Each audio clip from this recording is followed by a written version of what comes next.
大家好，今集新梅2日1夜喺陳皮之都，你可以揾到做咗超過100年，傳承5代嘅燒鵝，以陳皮做主題嘅菜式同埋產品，可以玩到出神入化，探索人間秘境，百魚歸田，一個好值得嚟嘅國家4級旅遊區，同大家去埋當地嘅2個大商場，玩埋超型嘅水滑梯先返香港。預告只係一小部分，仲有好多精彩內容。開始之前請訂閱我頻道，撳埋鐘仔，有新片就有最新通知。我哋依家出發啦！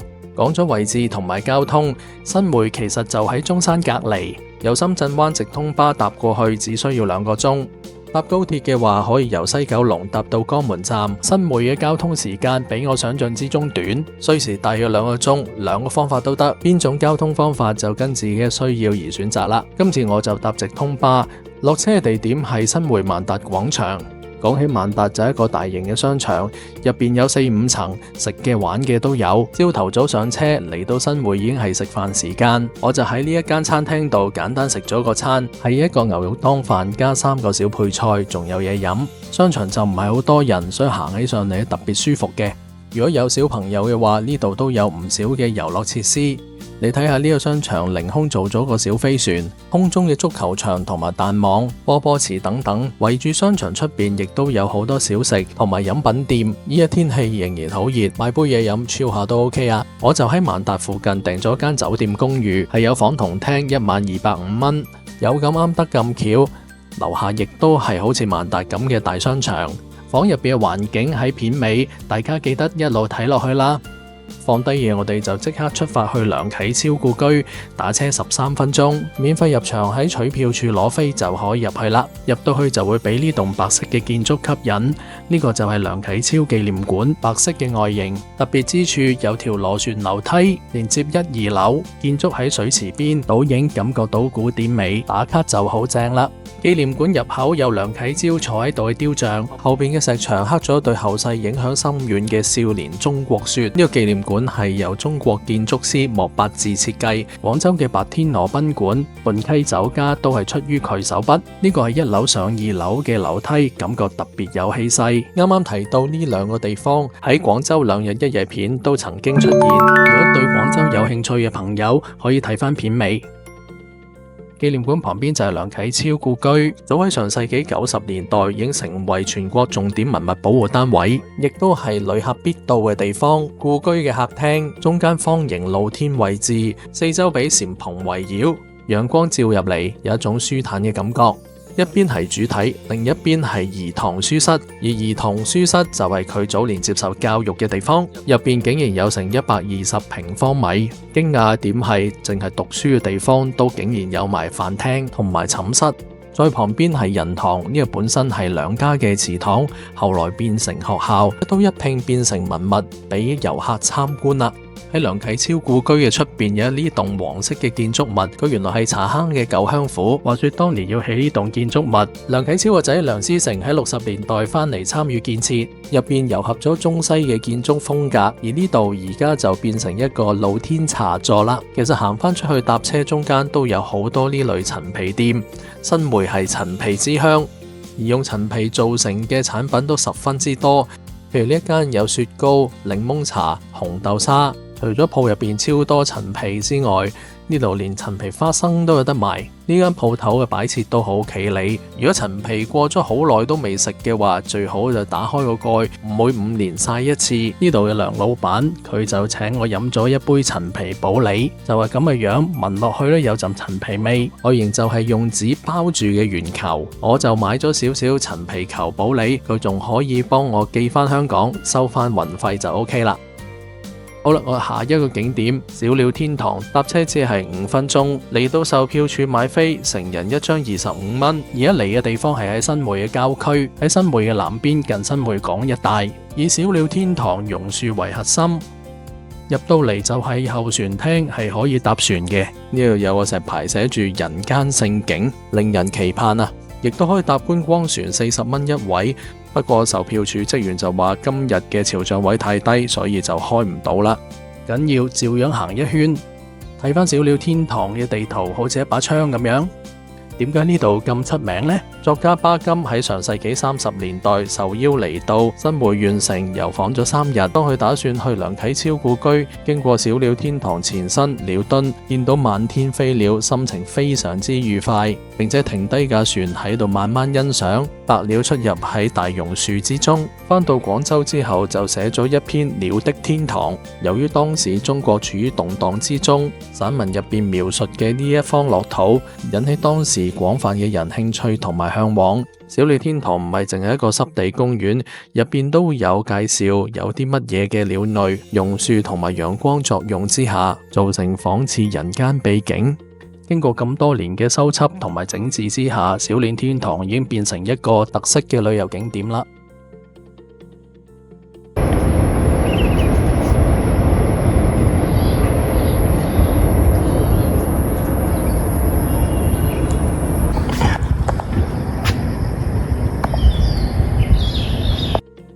近郊地方附近一帶都係鄉村，跟住我哋搭幾分鐘車嚟到陳皮村。新會嘅陳皮出晒名，個個商家聚集埋一齊，變咗一個產業。落咗車就會見到陳皮郵局，呢間陳皮郵局同一般嘅中國郵政裝修完全唔同，特別有氣氛。白色處賣緊嘅係一盒盒嘅陳皮，除咗細細罌之外，仲有啲大樽嘅由禮盒包裝。年代久遠嘅有郵政單車同埋郵政車模型。呢部綠色嘅機咧，其實係揼印機，完成特定任務就可以揼印啦，仲可以免費寄翻屋企添。出咗好多得意精品。實物郵政單車見到一定要打卡啦！呢個公仔係特別為陳皮郵局而設計嘅吉祥物，圓咕碌嘅橙色外形就好似一個吉仔咁。買咗我覺得最有代表性嘅2件產品，帽同埋鎖匙扣，一共40蚊。我喺陳皮郵局買咗。發覺陳皮村個入口真係好有型，入到去嘅走廊有熱帶風情。粗略估計呢度有成100幾200間陳皮鋪，大大細細都有，可以慢慢揀。而家見到嘅係陳皮村村長開嘅鋪頭，入邊有個交易中心，整得好有心機。更加吸引我嘅係呢度嘅裝修裝飾，入邊橙橙金金黃黃，亦都有啲打卡位。今次呢個本地人介紹恒益燒臘，就喺返陳皮村入邊。恒益就傳承咗5代過百年嘅歷史，天花板就用咗好多發光嘅飛鳥裝飾，好特別。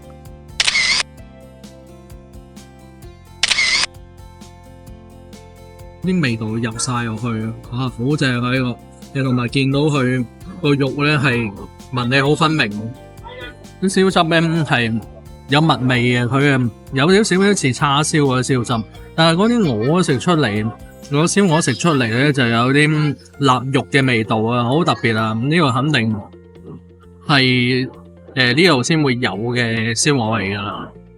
呢個係上裝嚟嘅，但係上裝咧都有咁多肉咧，係令我覺得比較有驚喜嘅一個菜式啊！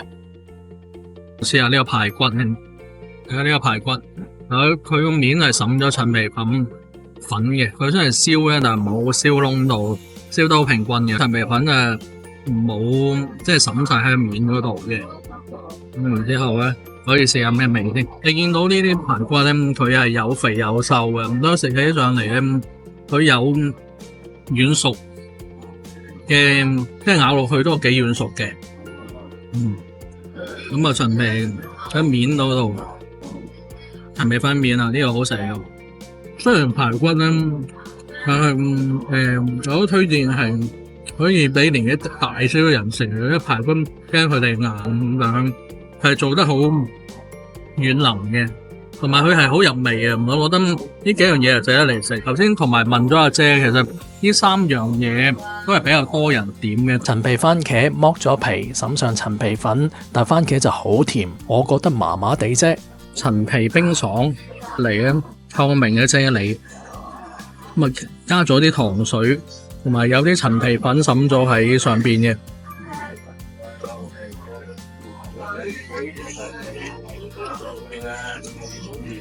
呢啲蜜糖咧有啲菊花味嘅，比涼粉軟身啲嘅膏狀物體，凍嘅，啱啱切出嚟嘅，你哋好明顯啦。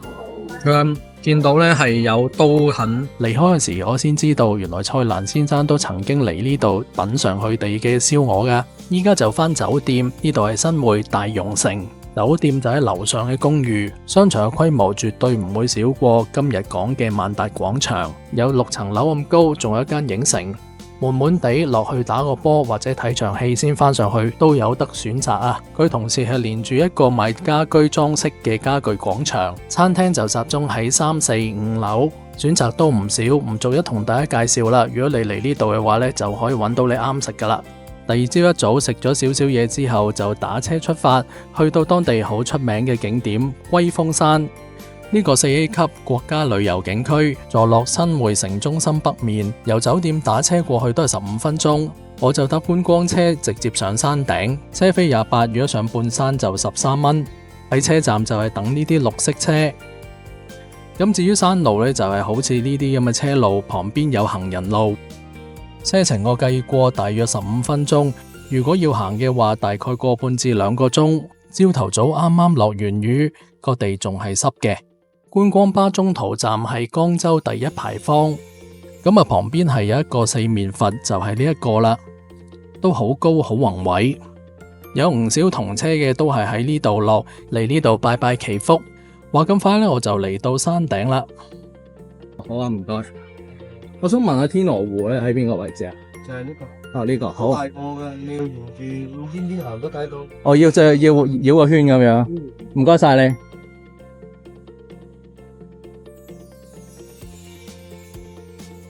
哇！你睇下真係超級靚，呢個湖，我簡直係平如鏡，非常之寧靜，影相打卡一流。我可以誇張啲講，呢個山起碼一生嚟一次。大自然靚到咁樣，可以話係好難得，而且喺香港周邊可以揾到，嚟到影到係好開心。請問你哋釣緊乜嘢？釣魚啊？哦，隻鏈係乜釣啊？羅非魚啊？係咪全年都有得釣噶？你哋好奇問下啫，佢都肯答我。我哋嚟到碧咸龍珠艇，兩邊都駁住棧道。咁啊，在遠處咧仲有艇可以見到嘅。呢個係另一個天鵝湖，叫做天鵝湖二副，同天鵝湖係相隔幾分鐘路程。大家可能會問，會唔會蕩失路嘅呢？會唔會好似香港咁樣好多分岔路？其實唔會嘅，一條路圍住個湖，大部分都係平路，好好行。每條橋都有名，所以可以跟得到確實位置。景色真係超級靚，我就影咗好多嘢嘅。咁啊喺呢條短短嘅片度呢，未必完全分享得晒，所以我考慮喺另一條片專係講龜峰山，大家就可以留意下，記得支持我頻道 ，subscribe 我嘅 channel 啦，多謝晒。依家前面見到嘅係櫻花大道，喺1、2月嗰陣時候，兩旁嘅櫻花樹開齊，真係非常之靚噶。咁呢度呢，就係去赤石風景區嘅啦。咁啊係一條斜路要上去嘅。佢右手邊係綠湖桃園，入邊有間屋仔同埋熱氣球，一大片草地，好啱喺度野餐或者紮營嘅。廣場左手邊就行到嚟赤石觀音纜車，搭纜車落返山腳，大約20分鐘。咁如果大家咧上到山頂已經唔想再行嘅話咧，就搭纜車。如果從石級路落返山就大約45分鐘至1個鐘。我發覺落山路啲石級咧有啲都係幾斜嘅，我就寧願行返落去啦，因為喺山中間有一個大嘅觀音寺，係成個赤石風景區一個好緊要嘅景點，寧願用嘅時間耐啲，來都來了，梗係要睇埋啦。可能都會攰啲，不過唔緊要，呢度有平台休息，可以外望附近嘅鄉鎮，心曠神怡，同埋有啲名嘅典故咧都值得睇下。觀音寺都有唔少景點，有2個地方特別值得睇。第一個就係大雄寶殿，寺廟就好好啦，提供咗飲水機，咁啊可以咧我哋行山時補充一下水分嘅。落到嚟赤石岩門口就會見到呢一嚿大石，原來呢個大石叫做轉運洞。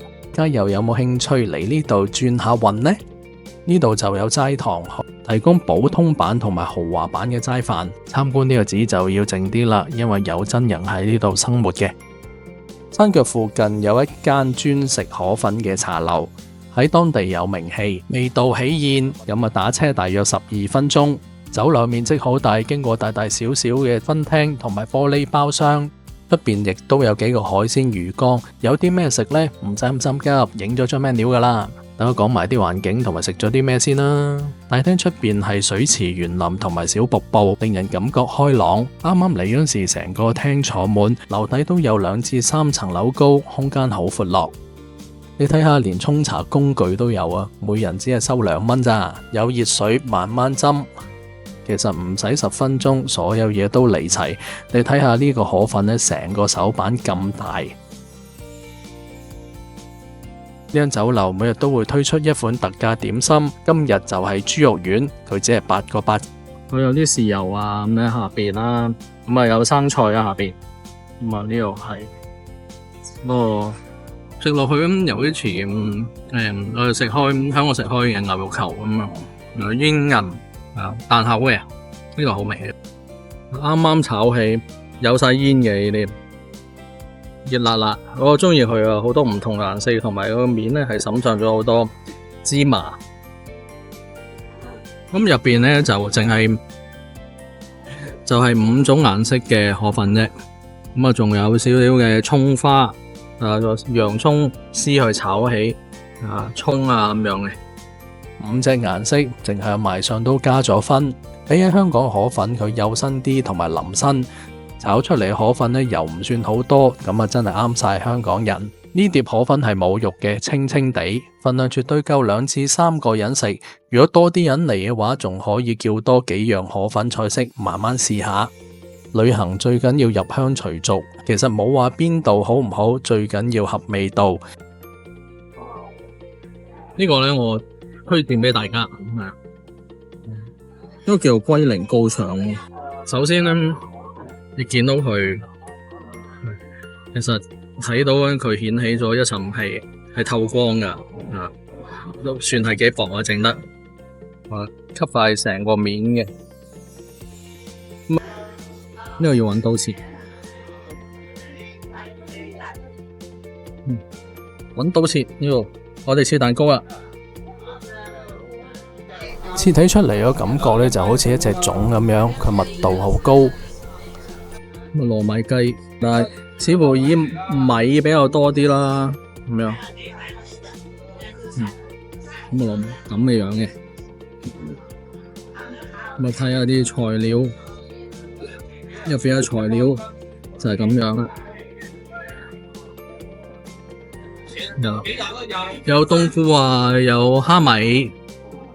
有雞肉粒，咁佢其實唔會好寡啦。咁啊，其二就係因為有芝士個鹹味咧，去吊起佢。咁啊幾好味喎，有啲似沙律醬嘅芝士，呢個好味㗎。講翻頭先個龜苓膏腸咧都幾好味，好似食緊甜嘅龜苓膏咁嘅。呢個就係餐牌啦，佢係接近香港價，5酸特別平，過環境就幾好。食飽又再揾啲嘢玩下。飯後活動行10分鐘嚟到江匯遊樂園，入到去就一個舊式嘅主題樂園，南邊係大嘅湖，北面係遊樂設施。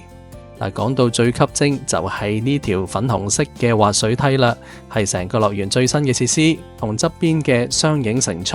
咁啊真係要玩下呢個玻璃水滑道啦，連條橋都游到粉紅色，見到上到頂開咗水，隨時可以體驗。我陣間呢，我就會喺呢度咁樣落去啦，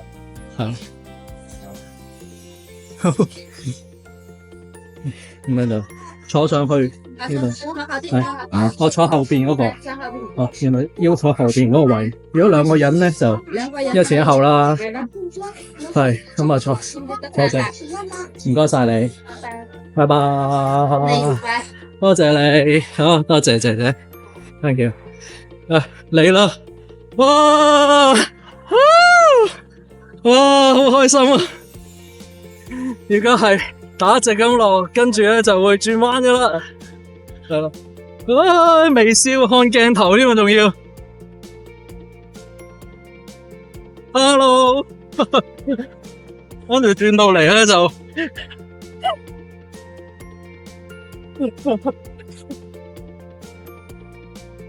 有啲水啊，喺呢度啊，嗱，一路咁樣轉落嚟啊，好開心啊！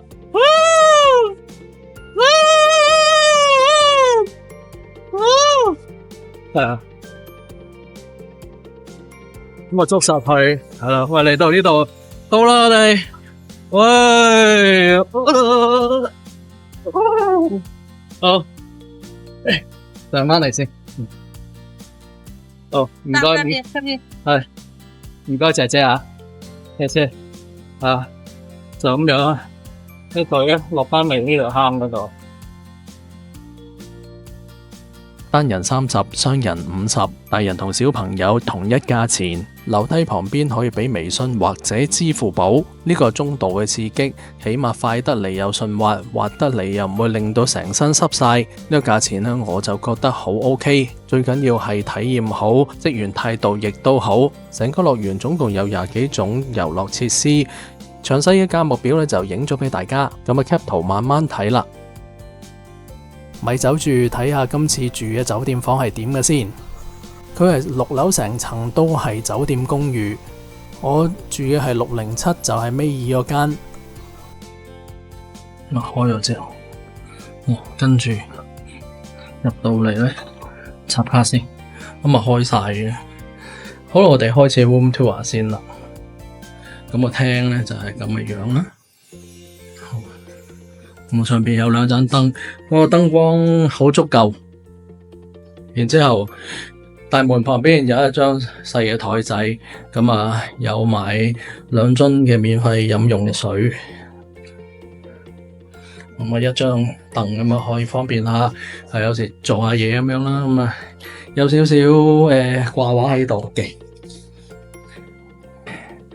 係啦。咁啊有台啦，有電視機嘅。咁啊電視機，咁啊嗰個電視機嘅旁邊咧，呢個就係燙衫嘅衫板同埋燙斗。咁間房個冷氣，唔係個廳嘅冷氣咧，就喺間房嘅側邊嚟嘅。咁我哋開咗先啦，要全部揾手動嘅呢度。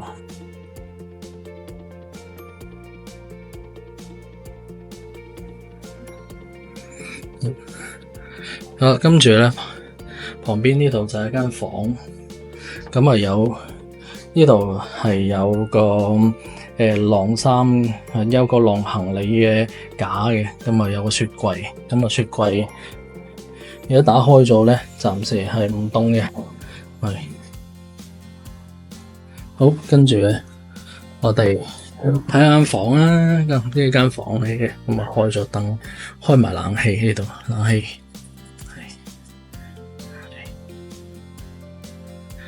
咁我哋望一望先。嗱，間房咧比較特別啲，係有個蚊帳嘅。咁然之後上邊咧佢係有盞燈咧，咁啊兩邊咧都係有個床頭嘅台啦。咁然之後咧兩邊都有燈嘅。咁嗰啲燈咧就開到。咁啊呢個蚊帳啊係。真係可以用嚟防蚊啦，咁我暫時覺得咧，好似都唔係好需要噃，因為都 OK 喎，個感覺上都係啦。跟住我開呢，我呢邊反而開唔到噃，唔緊要啦。好，跟住比較特別少少咧，就係呢一個位置啊。咁啊，佢係做到有2個梳化同埋有張茶几仔嘅，咁望出去嘅景色觀咧，咁就其實就係會睇到對面個小區嘅，咁啊呢度內街嚟嘅，所以感覺上都安靜嘅。咁然之後咧，大門嘅入咗嚟，大門嘅右手邊咧就係洗手間啦。咁啊呢一個位置，咁啊基本嘅朗口嘅設備啊，牙刷啊、梳啊。冇乜，冇乜特別啊呢個係。咁然之後咧洗手盆啦，咁啊有4對嘅拖鞋，2對就係膠拖，然之後2對咧就係一次性嘅，咁啊有吹風機。然之後咧再行到入嚟咧就係馬桶啦。咁呢個馬桶咧佢仲側邊有毛巾架嘅。好啦，馬桶嘅對面咧呢個就係個企缸，嗰啲叫做抽濕寶。浴室寶，有個浴室寶，咁然之後咧有花灑啦，咁樣佢沐浴露、洗髮水同埋護髮素都有齊。咁佢交出嚟嘅時候咧，個地面都係乾嘅。咁我呢點咧就相對就係幾有欣賞啦。